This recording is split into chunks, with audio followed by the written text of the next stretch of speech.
আসসালামু আলাইকুম প্রিয় দর্শক, আমন্ত্রণ প্রেস টিভি বাংলা আন্তর্জাতিক সংবাদে। শুরুতে জানিয়ে দিব সংবাদ শিরোনাম, এরপরে থাকবে বিস্তারিত। অর্ধেক দুনিয়ার সঙ্গে নিয়ে যাওয়ার হুমকি পাক সেনাপ্রধানের, যা বলছে ভারত। এদিকে ভারতে রাহুল ও প্রিয়াঙ্কা গান্ধী আটক, জানাবো দিল্লিতে বিক্ষোভ চলাকালে অজ্ঞান তৃণমূলের 2 এমপি। এবং সর্বশেষে থাকবে জাতিসংঘের 3/4 সদস্য ফিলিস্তিনি রাষ্ট্রকে সমর্থন করে। দর্শক, এতক্ষণ শুনছিলেন সংবাদ শিরোনাম, এখন বিস্তারিত। অর্ধেক দুনিয়ার সঙ্গে নিয়ে যাওয়ার হুমকি পাক সেনাপ্রধানের, যা বলছে ভারত। যুক্তরাষ্ট্রের মাটি থেকে পারমাণবিক যুদ্ধের হুমকি দিয়েছেন পাকিস্তানের সেনাপ্রধান জেনারেল আসিম মুনির। তিনি বলেন, ভারতের সঙ্গে ভবিষ্যতে কোনো যুদ্ধে যদি পাকিস্তান অস্তিত্বের সংকটে পড়ে, তাহলে তারা অর্ধেক দুনিয়ার সঙ্গে নিয়ে যাবেন। পাক সেনাপ্রধানের এমন বক্তব্যকে গভীরভাবে দুঃখজনক আখ্যা দিয়ে কড়া প্রতিক্রিয়া জানিয়েছে ভারত। রবিবার 11 আগস্ট ফ্লোরিডার ট্যাম্পায় পাকিস্তানি বংশোদ্ভূতদের এক অনুষ্ঠানে ভাষণ দিতে গিয়ে জেনারেল মুনির বলেন, আমরা পারমাণবিক শক্তিধর দেশ। ভারতের সঙ্গে ভবিষ্যতে যদি যুদ্ধ হয় এবং তা পাকিস্তানের অস্তিত্বের জন্য হুমকি হয়ে দাঁড়ায়, তাহলে তার দেশ পারমাণবিক অস্ত্র ব্যবহারের বিষয়টি বিবেচনায় নেবে। পাক সেনাপ্রধানের এমন বক্তব্যের জবাবে ভারতের পররাষ্ট্র মন্ত্রণালয় একটি বিবৃতিতে বলেছে, এই ধরনের দায়িত্বজ্ঞানহীন মন্তব্য তৃতীয় একটি বন্ধুত্বপূর্ণ দেশের মাটি থেকে করা হয়েছে, যা অত্যন্ত দুর্ভাগ্যজনক। বিবৃতিতে আরও বলা হয়, এটি স্পষ্টতই আন্তর্জাতিক সম্প্রদায়ের কাছে এমন একটি রাষ্ট্রের চিত্র তুলে ধরে যেখানে সামরিক বাহিনী এবং সন্ত্রাসী গোষ্ঠীগুলো পরস্পরের সাথে যুক্ত এবং পারমাণবিক অস্ত্রের নিয়ন্ত্রণ প্রশ্নবিদ্ধ।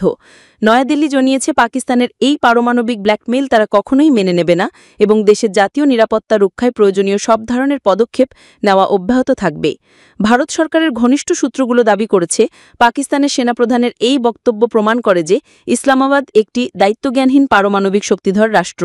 তারা আরও বলছে, পাকিস্তানি সেনাবাহিনী যখনই যুক্তরাষ্ট্রের সমর্থন পায়, তখনই তারা নিজেদের প্রকৃত রূপ উন্মোচন করে। সূত্রের ভাষায়, এই বক্তব্য শুধু রাজনৈতিক দায়িত্বহীনতার প্রমাণ নয়, বরং এটাও ইঙ্গিত দেয় যে পাকিস্তানের রাষ্ট্রীয় কাঠামোর বাইরে থাকা গোষ্ঠীগুলোর হাতে পারমাণবিক অস্ত্র চলে যাওয়ার বাস্তব আশঙ্কা রয়েছে। বিশ্লেষকদের মতে, বিষয়টি আবারও প্রমাণ করছে পাকিস্তানের রাজনৈতিক কাঠামোর ওপর সামরিক বাহিনীর নিয়ন্ত্রণ কতটা দৃঢ় এবং গণতন্ত্র সেখানে কতটা দুর্বল। ভারতে রাহুল ও প্রিয়াঙ্কা গান্ধী আটক। ভারতের প্রধান বিরোধী দল কংগ্রেসের এমপি ও দলটির সাবেক প্রেসিডেন্ট রাহুল গান্ধীকে আটক করেছে দিল্লি পুলিশ। নির্বাচন কমিশনের নিরপেক্ষতা নিয়ে প্রশ্ন তুলে বিক্ষোভ মিছিল করার সময় তাকে আটক করা হয়। এ সময় তার বোন ও কংগ্রেস নেত্রী প্রিয়াঙ্কা গান্ধী সহ দলের কয়েকজন জ্যেষ্ঠ নেতাকে আটক করে পুলিশ। ভারতীয় সংবাদ মাধ্যম এনডিটিভির প্রতিবেদনে এ খবর জানানো হয়। প্রতিবেদনে বলা হয়েছে, আজ সোমবার সকালে দিল্লিতে নির্বাচন কমিশনের নিরপেক্ষতা নিয়ে আয়োজিত বিক্ষোভ রাস্তায় গড়ালে রাহুল গান্ধী ও প্রিয়াঙ্কা গান্ধী সহ বিরোধী দলের জ্যেষ্ঠ কয়েকজন এমপিকে আটক করে পুলিশ। পার্লামেন্ট ভবনের বাইরে বিক্ষোভস্থল থেকে পাওয়া ভিডিও ও ছবিতে দেখা গেছে, রাস্তায় রাজনৈতিক ব্যক্তি ও বিপুল সংখ্যক দলীয় কর্মীর ভিড়। কেউ রাস্তায় বসে আছেন, কেউ পতাকা ও ব্যানার হাতে স্লোগান দিচ্ছেন। অনেকে পুলিশ ও তাদের ব্যারিকেডের সঙ্গে ধাক্কাধাক্কি করছেন। কংগ্রেসের ইন্ডিয়া জোট আজ দিনের শুরুতেই নির্বাচন কমিশনের দপ্তরে মিছিল নিয়ে যায়। ভবনটি ভারতের পার্লামেন্ট ভবন থেকে প্রায় 1 কিলোমিটার দূরে। পুলিশ পার্লামেন্টের আশপাশের সব রাস্তা বন্ধ করে দেয়। পুলিশের ব্যারিকেড ভেঙে কিছু বিক্ষুব্ধ বিক্ষোভকারী এগিয়ে যাওয়ার চেষ্টা করেন। পুলিশের বাধায় এক পর্যায়ে মিছিল থেমে যায়। বিক্ষোভস্থলের আগের কিছু ফুটেজে দেখা যায়, রাহুল গান্ধী, সমাজবাদী পার্টির প্রধান অখিলেশ যাদব ও শিবসেনা ইউবিটি নেতা সঞ্জয় রাউতের মতো জ্যেষ্ঠ নেতারা রাস্তায় বসে আছেন। তাদের চারপাশে স্লোগানে মুখরিত প্রতিবাদীরা ঘিরে রেখেছে। এই বিক্ষোভের কারণে আজ ভারতীয় পার্লামেন্টের 2 কক্ষই দুপুর 2টো পর্যন্ত মুলতুবি করা হয়। বিরোধীদের অভিযোগ, ক্ষমতাসীন বিজেপি ও নির্বাচন কমিশন যোগসাজশে ভোটার তালিকা কারসাজি এবং ভোট জালিয়াতি করছে। এই অভিযোগের সূত্রপাত গত বছরের মহারাষ্ট্রের বিধানসভা নির্বাচনের সময়।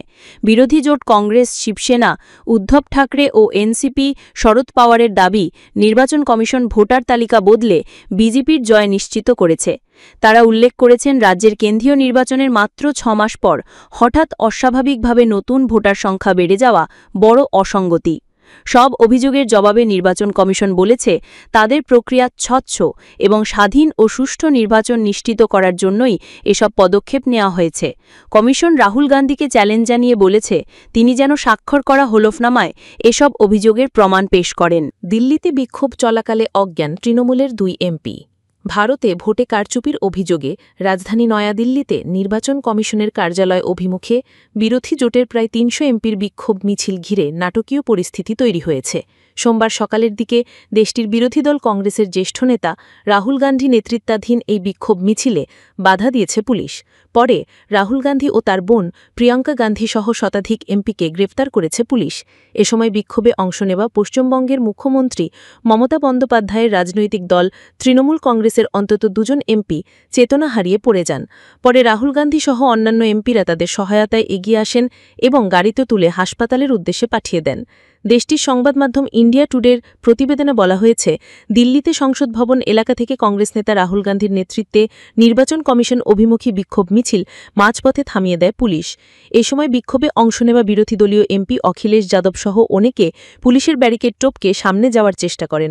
সরকারের বিরুদ্ধে ভোট চোর, গদি চোর সহ বিভিন্ন ধরনের স্লোগান দেন বিক্ষোভকারীরা।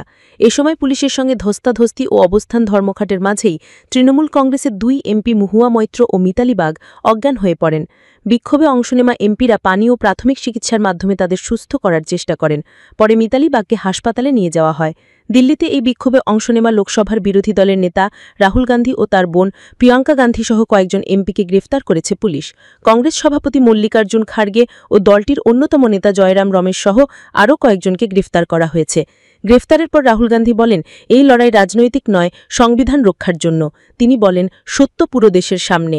কংগ্রেস সভাপতি মল্লিকার্জুন খাড়গে বলেন, জনগণের ভোটাধিকারের সুরক্ষার জন্য গণতান্ত্রিক অধিকার চুরির বিরুদ্ধে এই লড়াই চলবে।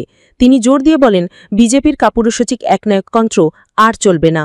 জাতিসংঘের ৩/৪ সদস্য ফিলিস্তিনি রাষ্ট্রকে সমর্থন করে। জাতিসংঘের ৩/৪ সদস্য রাষ্ট্র ইতোমধ্যে ফিলিস্তিনিকে স্বাধীন রাষ্ট্র হিসেবে স্বীকৃতি দেবার পরিকল্পনা করেছে। সোমবারে অস্ট্রেলিয়া প্রতিশ্রুতি ব্যক্ত করেছে, সেপ্টেম্বরে অনুষ্ঠেয় জাতিসংঘ সাধারণ পরিষদের অধিবেশনে স্বীকৃতি দেওয়া হবে। প্যারিস থেকে এএফপি এ খবর জানায়। ২০২৩ সালের ৭ অক্টোবর ইসরায়েলের ওপর ফিলিস্তিনি প্রতিরোধ আন্দোলন হামাসের আক্রমণের পর থেকে গাজায় ইসরায়েল হামাস যুদ্ধ শুরু হয়। এর মাধ্যমে ফিলিস্তিনিরা তাদের নিজস্ব রাষ্ট্রের দাবি বিশ্বব্যাপী চাপ পুনরুজ্জীবিত করেছে।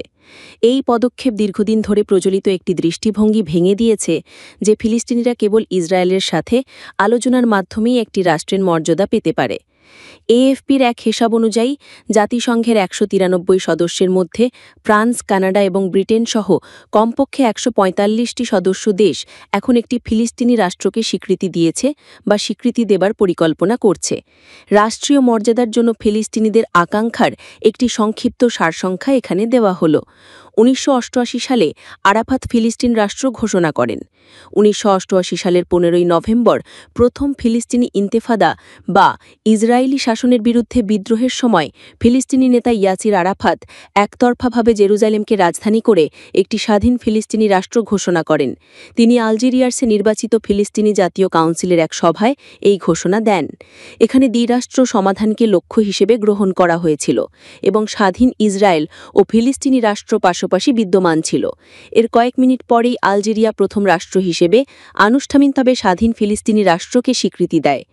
এক সপ্তাহের মধ্যে আরব বিশ্বের বেশিরভাগ দেশ, ভারত, তুরস্ক, আফ্রিকার বেশিরভাগ দেশ এবং কয়েকটি মধ্য ও পূর্ব ইউরোপীয় দেশ সহ আরও কয়েক ডজন দেশ এটি অনুসরণ করে।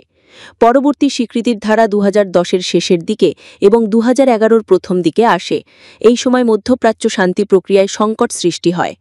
আর্জেন্টিনা, ব্রাজিল ও চিলি সহ দক্ষিণ আমেরিকার দেশগুলোও ফিলিস্তিনিদের তাদের রাষ্ট্রীয় দাবিকে সমর্থন করার আহ্বানে সাড়া দেয়। অধিকৃত পশ্চিম তীরে ইহুদি বসতি নির্মাণের ওপর ইসরায়েলের অস্থায়ী নিষেধাজ্ঞা প্রত্যাহারের সিদ্ধান্তের প্রতিক্রিয়ায় ফিলিস্তিনি রাষ্ট্রের প্রতি বিভিন্ন রাষ্ট্র তাদের সমর্থন ব্যক্ত করে। হামাসের ২০২৩ সালের ৭ অক্টোবরের হামলার পর গাজায় ইসরায়েলের অবিরাম হামলা ফিলিস্তিনি রাষ্ট্রের প্রতি সমর্থন বাড়িয়েছে। ৪টি ক্যারিবিয়ান দেশ জামাইকা, ত্রিনিদাদ ও টোবাগো, বার্বাডোস এবং বাহামাস এবং আর্মেনিয়া ২০২৪ সালে এই ব্যাপারে কূটনৈতিক পদক্ষেপ গ্রহণ করেছে। ৩টি ইইউ সদস্য রাষ্ট্রসহ ৪টি অর্থাৎ নরওয়ে, স্পেন, আয়ারল্যান্ড ও স্লোভেনিয়াও ইউরোপীয় দেশ কূটনৈতিক পদক্ষেপ নিয়েছে।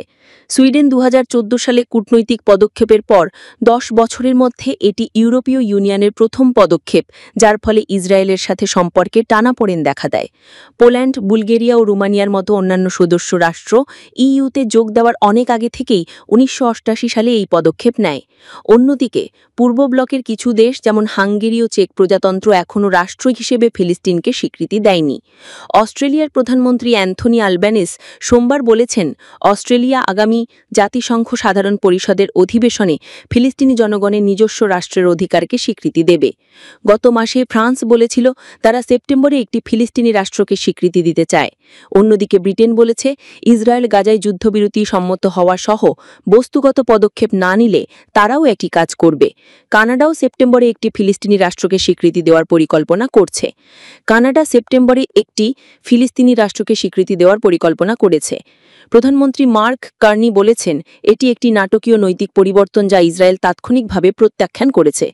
আনুষ্ঠানিকভাবে স্বীকৃতি প্রকাশ করতে পারে এমন অন্যান্য দেশগুলির মধ্যে মাল্টা, ফিনল্যান্ড, পর্তুগালও এই সম্ভাবনা উত্থাপন করেছে। সূত্র AFP বা শোষো।